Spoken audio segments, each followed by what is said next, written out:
안녕하세요. 경제적 자유를 꿈꾸는 삼전 장기 투자라는 삼전 불패입니다. 삼전 불패 여러분, 오늘은 2013년 6월 10일, 바로 주말 토요일 행복하고 즐거운 시간 잘 보내셨나요? 오늘도 알차고 보람찬 하루를 보내며 다시금 이 삼성전자의 증시 현황이 상당히 긍정적인 모습을 띄우고 있는 가운데 저는 우리 삼전부패 가족분들과 이 장기 투자에 따르는 그 마인드 가치를 한데 끌어모아 그에 따라 현재 장기 투자 이행해 나아가고 있습니다. 그렇습니다. 우리 삼전부패 가족분들 정말 매일같이 듣는 단어이기도 하죠. 제가 투자 방식에 따라 이 장기 투자란 사실 정말 별거 없습니다. 사실 뭐 어렵게 생각하면 정말 한없이 어렵게 느껴지겠지만 이 또한 결국 시간이 지나면 바로 미래성이죠. 제 경험상 이 미래성 가치가 높은 회사라면 주가라는 것은 반드시 반등장을 불러일으킬 수 있기에 저는 그 어떠한 정말 어려운 주식시장이 찾아온다고 한들 정말 흔들리지 않는 그 마인드 가치에 따라 그 영향력을 고스란히 우리 삼중부패 가족분들과 차근차근 현재 단계별로 나아감에 따라 충분히 성공적인 주식 투자의 길로 접어들 수 있다라고 말씀을 드릴 수가 있겠습니다. 그렇기 때문에 저는 우리 삼중부패 가족분들에게 말씀을 드리고 싶은 부분은 너무 조급하게 생각할 필요가 없다라는 말씀을 드릴 수가 있겠고 어차피 이 주가라는 것은 항상 말씀을 드립니다. 무슨 시장? 바로 유동성이 있는 시장이다. 그렇기 때문에 하락장이 있으면 상승장이 있고 상승장이 있으면 다시금 하락장이 있기 마련입니다. 그렇기 때문에 결국 결론적으로 말씀을 드리자면 차곡차곡 우리 삼전부패 가족분들과 저 또한 마찬가지로 일반 개미 투자자로서 우리가 가야 할 길에 불을 지피고 만들어 간다면 충분히 정말 엄청난 복리 효과에 따라 성공적인 주식 투자의 길로 이끌어갈 수 있다고 말씀을 드릴 수가 있겠습니다. 그렇습니다. 결국 이러한 주식시장 현황에 따라 미국발 훈풍이 국내 증시 주요 종목들을 더 높은 곳으로 밀어 올리는 모양새라고 보시면 좋을 것 같은데요. 지금 화면을 보시다시피 많은 분들이 아실 겁니다. 테슬라, 이와 더불어 엔비디아. 어떻게 보면 인공지능 열풍에 급등을 함으로써 미국 반도체 기업인 이 엔비디아 주가가 고스란히 어디에 영향을 주었나요? 바로 이렇게 해서 삼성전자에게 영향을 가져다 주었습니다. 사실 삼성전자뿐만 아니죠.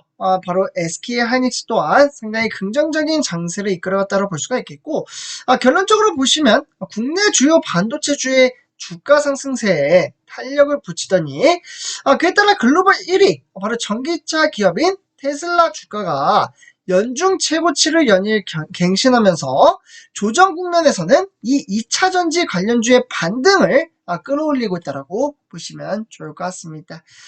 그렇기 때문에 결국 엔비디아, 더불어 테슬라의 주가가 영향을 받는 주요 종목들이 결국 국내 증시에서 시가총액 최상위권을 구성을 하고 있기 때문에 결국에는 코스피, 코스닥 지수의 전체를 끌어올릴 수 있는 그 원동력으로도 작용시킬 수 있을지 관심 포인트라고 보시면 좋을 것 같습니다. 실제로 우리나라 경상수지 최대 변수로 지목이 되고 있는 바로 반도체 하면 바로 삼성전자가 떠오르죠. 이 반도체 시장에 따라서 이제 바닥이 어디인지를 놓고 앞으로 하반기 전망이 엇갈리고 있다고 보시면 좋을 것 같은데요. 결국 감산과 재고 조정의 이제 속도가 빨라지고 그에 따라서 인공지능의 열풍에 따른 결국 이 수요 확대가 늘어남에 따라 이제 본격적으로 올해 2분기가 메모리 반도체 업황의 바닥이 될 것이라는 전망치 또한 적지 않게 나오고 있습니다. 사실 외신들의 보고서는 여러 가지 이슈가 나오고 있습니다. 사실 반도체 가격 하락이 지속적으로 있는 만큼 감산 효과가 본격적으로 이루어진다면 바로 3분기죠. 우리 삼성물산 가족분들 3분기 같은 경우에는 7월달부터 9월달입니다. 이 7월달부터 9월달 사이에 저점을 찍고 반등을 일으킬 수 있다라는 전망치 또한 새롭게 나왔습니다. 그만큼 이 시점이 언제인지 모르지만 미래의 전망치가 상당히 높기 때문에 충분히 저는 우리 삼성물산 가족분들 첫 번째 목표인 10만 전자를 향해서 전진해 나아갈 수 있는 그 힘이 상당히 많이 축적되어 있다고 볼 수가 있겠고, 그렇기 때문에 이러한 시점에 따라서 삼성전자는 미래성 가치가 상당히 높게 형성되어 있다고 보시면 좋을 것 같습니다. 그렇습니다. 결국 이달을 시작으로 반도체 수출액과 대만의 체인 월별 매출액을 합산해 본다면 선행 지표 또한 반등장이 본격적으로 이루어질 것으로 보여지고요. 그렇게 된다면 결국 반도체는 이 AI 모멘텀 형성 이후에 본격적인 기초 여건인 바로 펀더멘털 개선 시기로 진입할 것으로 보여지고 있습니다. 그 중에서 약간 제가 좀 우려하는 부분도 있습니다. 우리 삼성물산 가족분들도 동의하시리라 생각이 드는데요.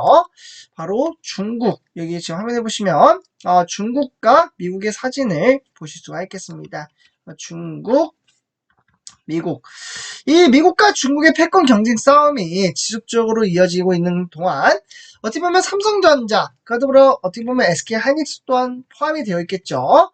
이 삼성전자, SK하이닉스에 타격을 줄 수는 있지만 지금 이제 보고서에 따르면 제가 확인을 해봤습니다. 이 피해가 사실 오래가지 않을 것이라는 전망치, 그에 따라 삼성전자에게는 상당히 호전적인 소식이 나왔다라고 보시면 좋을 것 같고요. 미국이 이 첨단 반도체 칩 장비에 대한 중국의 접근을 차단하려는 그러한 이제 증시 현황에 따라 삼성전자와 SK하이닉스 또한 리스크에 직면해 있다라고 보시면 좋을 것 같습니다. 결국 이 두 업체, 중국의 주요 생산 거점을 두고 있고, 그에 따라서 앞으로 미래성 가치에 따라 기술과 업그레이드 시킬 수 있는 장소가 될 수 있는 가능성이 여전히 본격적으로 이루어질 것으로 보여지고요. 그러한 전망치, 그에 따라 수출 규제가 나타난다면 결국 삼성전자는 두 마리 토끼를 한 번에 잡을 수 있는 그러한 여건이 나올 수 있다고 보시면 좋을 것 같습니다. 그렇습니다. 이러한 미래 전망치, 삼성전자는 중국과 미국에 지금 공장을 두고 있으며 전략적인 마케팅을 토대로 두 마리 토끼를 잡음으로써 매출액, 그리고 이와 더불어 영업이익이죠. 매출액과 영업이익을 단번에 끌어올리고 이 기점을 토대로 주가에 반영이 된다면 충분히 우리가 꿈꾸고 있는 10만 전자 꿈이 아닙니다. 저는 반드시 일으킬 수 있다라고 볼 수가 있겠고, 그에 따라 앞으로 삼성전자는 15만 전자를 향해서 전진해가며 그에 따라 20만 전자도 충분히 만들어낼 수 있다라고 말씀을 드릴 수가 있겠습니다. 그렇습니다. 이에 따라 너무 주가가 답답하게 흘러갈지언정 실망할 필요 없으며 이 또한 시간이 지남에 따라 행복을 가져다 줄 수 있다라고 말씀을 드릴 수가 있겠습니다. 그래서 이렇게 좀 정리를 하도록 하고요. 이번 영상 마치도록 하겠습니다. 감사합니다.